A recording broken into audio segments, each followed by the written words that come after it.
Hey hey hey! What's up les chums, Dab et compagnie? Ici Charles Beauchesne du prestigieux podcast Les Pires Moments de l'Histoire. Et si on m'a demandé de venir ici aujourd'hui, c'est pour vous faire un récapitulatif justement des pires moments de 2024, qui est l'année qu'on vient de vivre pour ceux qui étaient dans un profond coma. Voyons voir ce qui s'est passé cette année. Janvier, Pierre Poilièvre traite Valérie Plante et Bruno Marchand d'incompétents. Grosso modo, il les a traités d'incompétents parce que, en tout cas, il n'y avait pas assez d'argent attribué à la construction. Et à ça, j'ai envie de vous dire, ne trouvez-vous pas qu'il y a suffisamment de fucking construction? N'êtes-vous pas venu récemment à Montréal? Pierre Poilièvre? Février, fait chaud.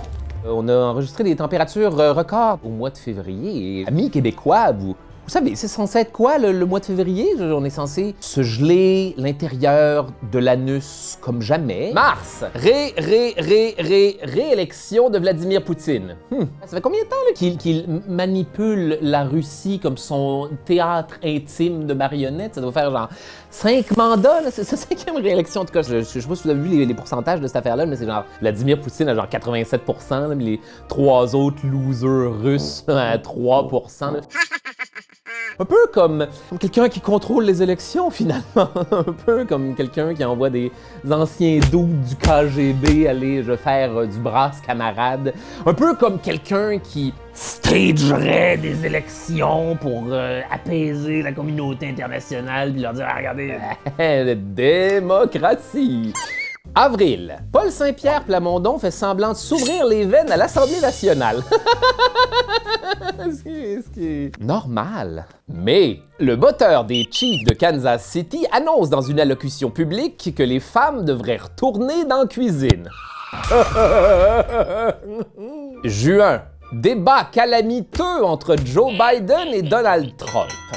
Joe a été confus. Il y a eu plusieurs instants dans le débat présidentiel où le candidat démocrate a fait mais Dieu merci, Kamala Harris à la rescousse. Faites-vous-en pas, tout va bien se passer. Juillet, les nageurs olympiques vomissent après avoir nagé dans la Seine parce qu'il y avait trop de E. coli. Les Jeux olympiques de Paris. Alors voilà, encore une fois, je vais donner une excuse aux Français de faire ce qu'ils aiment le plus, nous montrer qu'ils sont les meilleurs. Les épreuves olympiques, pourquoi aller dans des piscines, là? Quand on peut faire ça dans notre merveilleux cours d'eau signature, la Seine. Alors, il y a eu effectivement une grosse opération, genre de nettoyage des eaux de la Seine pour que les gens puissent faire des disciplines de nage olympique dans cette vieille eau merdeuse. Les eaux de la Seine étaient considérées comme impropres par les Parisiens et interdites à la baignade depuis plus d'un siècle. Je sais pas si vous avez regardé déjà des nageurs olympiques, là, mais genre, t'avales de l'eau dans cette affaire-là. Je dirais la respiration au crâne, ce qui se serait produit, en fait, c'est que le jour où on a parti les festivités des Jeux olympiques, il y aurait eu une pluie. Il y aurait eu une pluie torrentielle sur Paris. Et qui aurait fait déborder les égouts directement dans la Seine qu'on venait tout juste de nettoyer. Et on ne s'est pas rendu compte de ça avant qu'il ne soit trop tard. Et trop tard ici étant des nageurs olympiques qui sortent de la partie baignade du triathlon pour gerber ça comme jamais directement dans la rue. Ah, et à gros jet, les amis, spectaculaire. Il y a des photos, là, genre directement sur les rues de la ville de l'amour. Il y a même, en tout cas, je scoop, là, il y a même des nageurs olympiques là, qui disent avoir senti quelque chose tactilement qui flotte dans leur vicinité alors qu'ils sont en train de nager. Et je suspecte que ce soit des étrons. Ou geyser monstre d'eau merdeuse dans les rues de Montréal. Cet été, le Québec a été le théâtre de pluies torrentielles, ce qui ont créé de l'accumulation de trop d'eau dans les pipes de la cité de Montréal. Ce qui aurait fait que les tuyaux ont explosé, en fait, créant un geyser monstre de plusieurs mètres de haut, direct sur René Lévesque.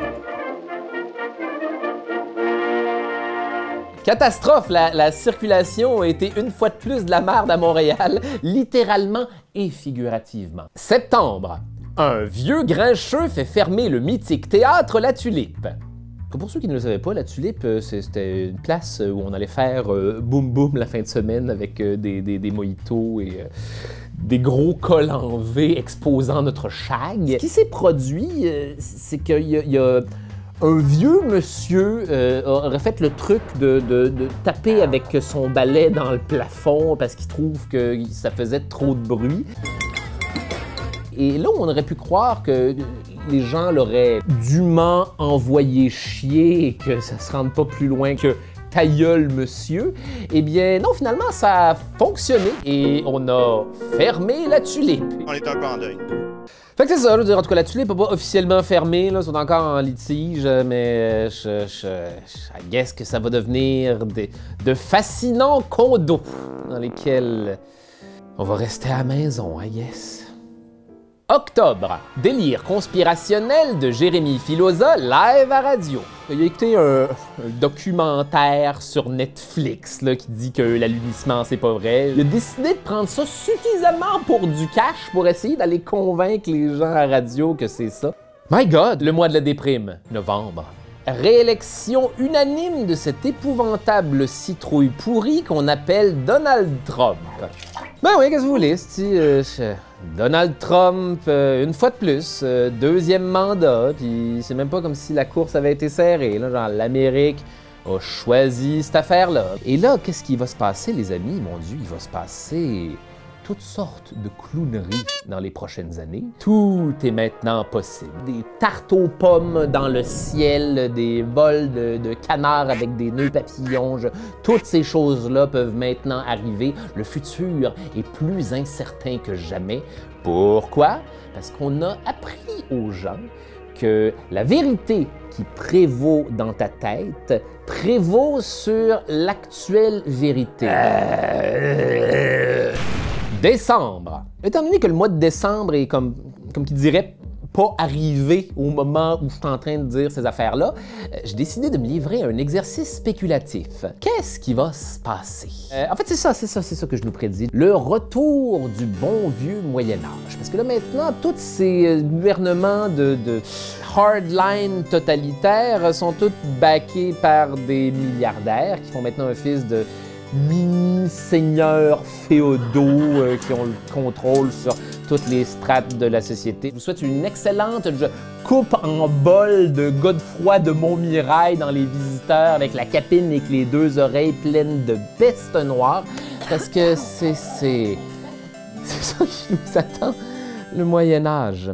Bref, on se revoit en 2025, les amis, où assurément, ça va chier, c'est moi qui vous le dis. Ou peut-être pas, hein? Peut-être qu'on va décider de prendre des bonnes décisions à la dernière minute puis que tout va super bien aller de façon complètement imprévisible. Libre à vous de changer les choses.